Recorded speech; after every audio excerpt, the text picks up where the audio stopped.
Hai guys, welcome back to my YouTube channel. Thank you banget buat kalian yang sudah support aku di channel YouTube aku ini. Thank you banget buat kalian yang sudah klik video aku kali ini. Hari ini aku mau ngebahas tentang masih dalam tema seks edu dan kesehatan reproduksi wanita.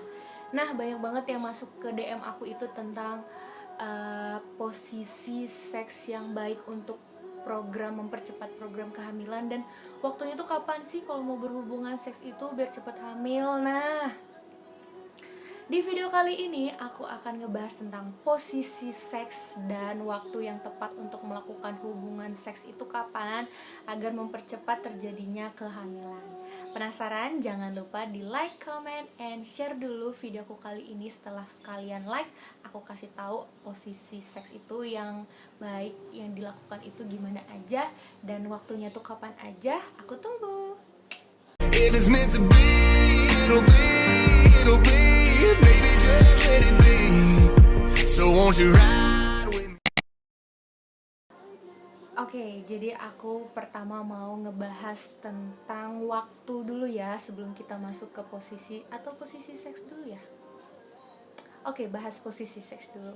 Jadi posisi seks ini sebenarnya mungkin agak sedikit disepelekan bagi orang-orang yang ngerasa ya sudah bisa otodidak aja gitu. Nah, tapi ada beberapa posisi seks yang lebih memperbesar persentasi kalian untuk bisa hamil.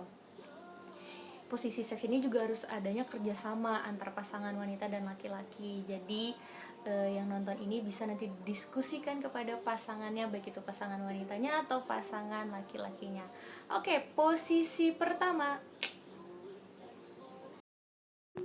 Oke, posisi missionary, di mana posisi wanita berada di bawah dan posisi laki-laki berada di atas wanita. Oke guys, jadi seperti gambar yang sebelumnya yang udah aku kasih tampil tadi, bahwa posisi ini adalah posisi yang biasa disebut posisi klasik, di mana posisi pasangan wanita berada di bawah dan posisi pasangan laki-laki berada di atas wanita. Nah, posisi ini memungkinkan penis akan lebih menjangkau leher rahim dan sehingga sperma akan lebih cepat bertemu dengan sel telur.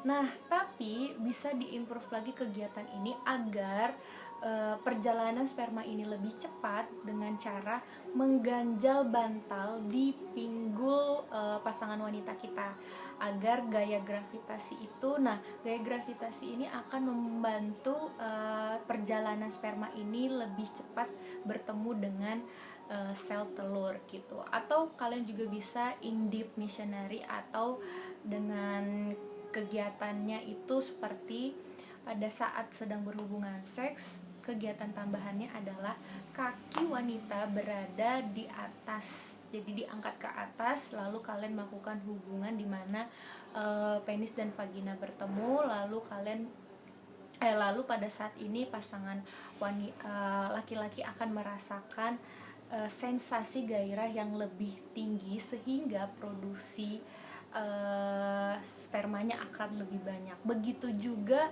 untuk wanitanya, seperti di videoku sebelumnya, bahwa cairan vagina adalah media transportasi sperma menuju sel telur, sehingga pada posisi ini akan lebih memperbanyak atau memproduksi cairan vagina itu. Jadi missionary klasik ini kalian bisa improve dengan cara mengganjal bantal di pinggul wanita, lalu juga kedua mengangkat kaki wanita pada saat melakukan hubungan seks gitu. Oke, paham guys? Nah, jadi untuk posisi keduanya mau tahu apa? Kita lihat gambarnya. Oke, jadi posisi ini adalah posisi menyamping. Oke, nah sekarang posisi kedua, ya seperti yang tergambar sebelumnya, adalah posisi kedua ini adalah posisi menyamping, dimana posisi menyamping ini bisa berhadapan atau bisa tidak berhadapan gitu. Nah, posisi ini memungkinkan juga untuk pasangan yang memiliki berat badan berlebih gitu. Misalnya salah satunya adalah pasangan laki-lakinya. bisa melakukan posisi menyamping ini.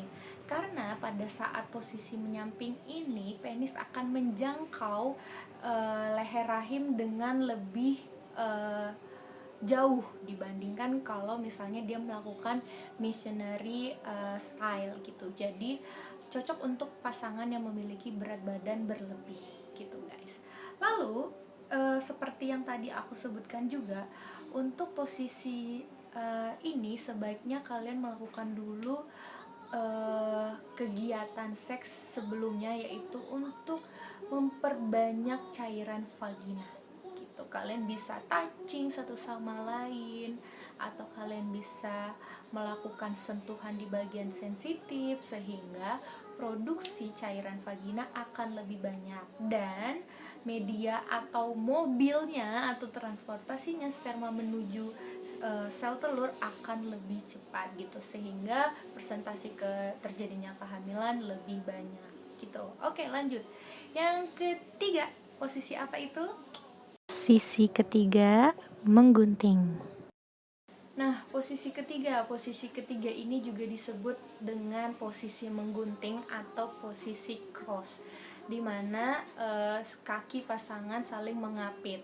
Nah, posisi ini juga sama halnya dengan posisi sebelumnya, adalah posisi missionary dan posisi menyamping, di mana penis lebih menjangkau lebih dalam ke liang vagina, sehingga pada saat sperma dikeluarkan oleh penis akan lebih cepat bertemu dengan sel telur. Pada gaya atau posisi seperti ini juga gairah pasangan laki-laki dan wanita akan lebih meningkat, sehingga cairan vagina lebih banyak dan produksi sperma juga lebih banyak.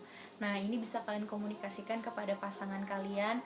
3 gaya tersebut yang telah aku sampaikan adalah beberapa gaya yang bisa memungkinkan persentase terjadinya kehamilan itu lebih banyak. Semoga bermanfaat buat kalian dan bisa kalian praktekannya untuk pasangan suami istri ya guys, tekankan itu. Oke, nah selanjutnya hal yang penting kalian harus ketahui selain posisi adalah waktu.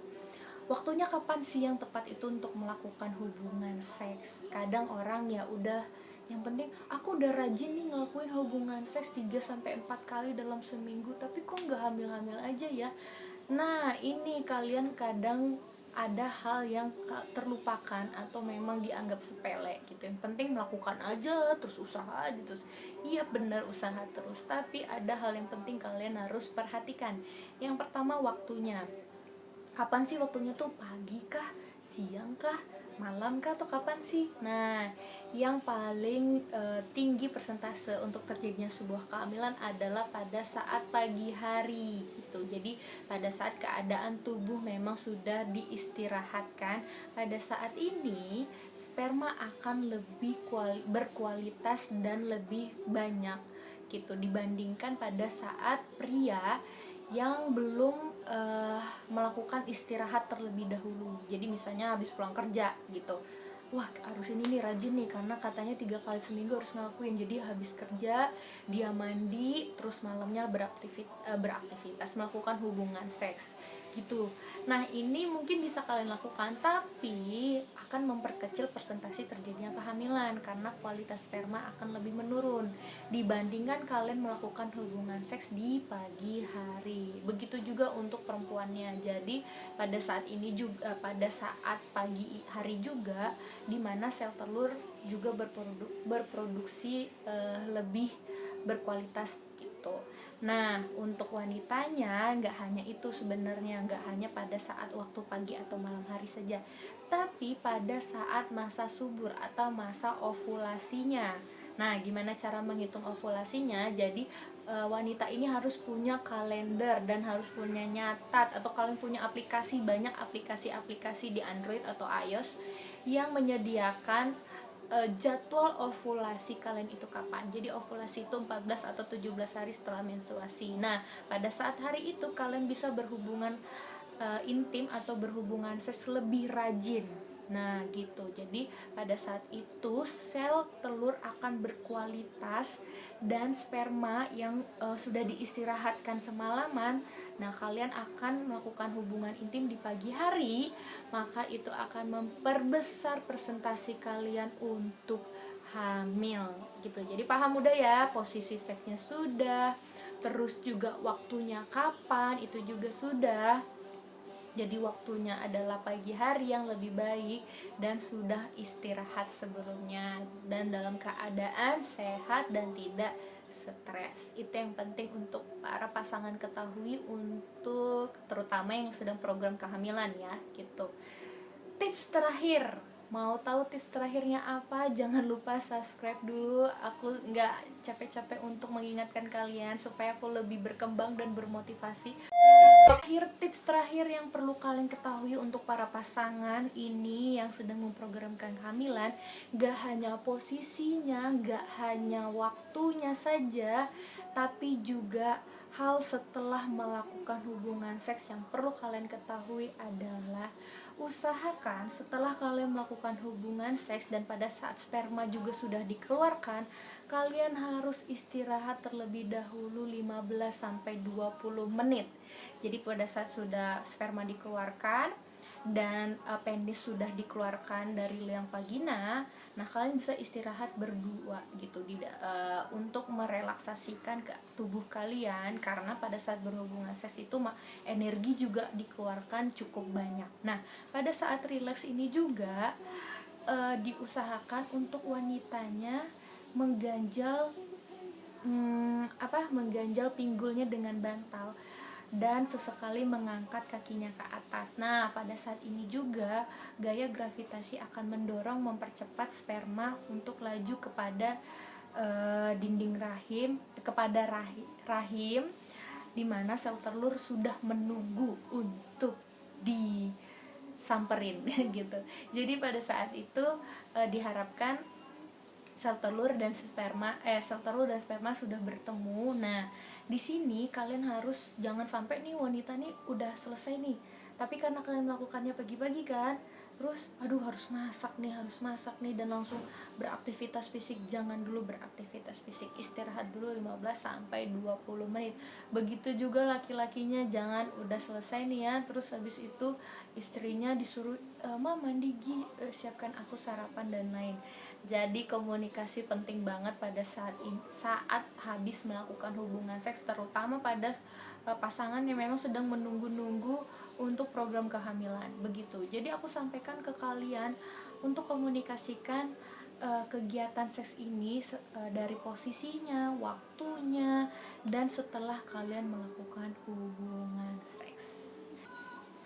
Oke guys, segitu aja informasi yang bisa aku sampaikan. Semoga bermanfaat untuk kalian. Dan kalau menurut kalian informasi atau video aku kali ini bermanfaat, kalian bisa like, atau kalian misalnya biasa aja ya kayak bisa dislike, tapi aku harap kalian kasih like ke aku.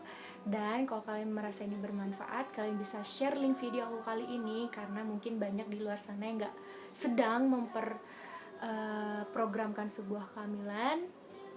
Jadi jangan lupa like, comment, and share videoku kali ini. Sampai ketemu di video selanjutnya. I love you guys.